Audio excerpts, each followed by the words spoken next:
సింహపురి అనే మహారాజ్యంలో జయసింహ అనే రాజు పాలించేవాడు. పేరుకు మహారాజు, కాని హృదయం మాత్రం స్వార్థంతో నిండిపోయుండేది. రాజ్య బాధ్యతలన్నీ మంత్రికి అప్పగించి తాను మాత్రం రాజభవనంలో విలాసవంతమైన జీవితం గడిపేవాడు. ప్రతిరోజూ విందులు, వేటలు, వినోదాలు, ప్రజల కష్టాలు అతనికి పట్టేవి కాదు. ఒక సంవత్సరం వర్షాలు కురవలేదు, పొలాలు ఎండిపోయాయి, బావులు బీడయ్యాయి, పంటలు పండలేదు. సింహపురి రాజ్యంలో కరువు కాటకం విరుచుకుపడింది.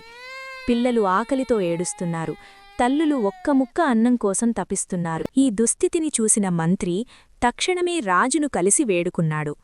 ప్రభూ, ప్రజలు ఆకలితో అలమటిస్తున్నారు. ధాన్యం పంపిణీ చెయ్యాలి. రాజు నిర్లక్ష్యంగా నవ్వుతూ అన్నాడు. వారి కర్మ ఎలా ఉంటే అలా జరుగుతుంది. కొన్నాళ్లకు రాజుకే తీవ్రమైన జీర్ణ సమస్యలు వచ్చాయి. వైద్యుడు పరీక్షించి చెప్పాడు.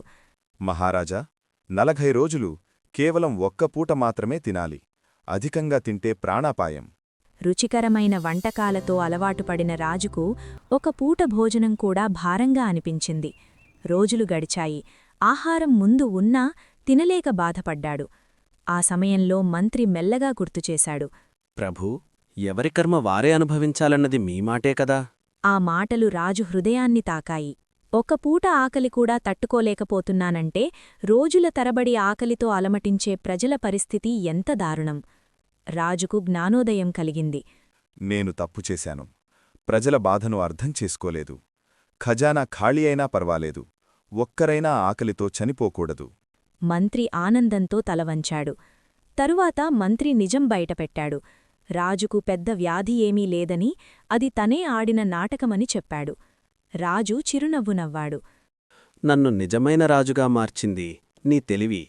ఆ రోజునుంచి సింహపురిలో అన్నదానశాలలు ప్రారంభమయ్యాయి. రైతులకు సహాయం అందింది.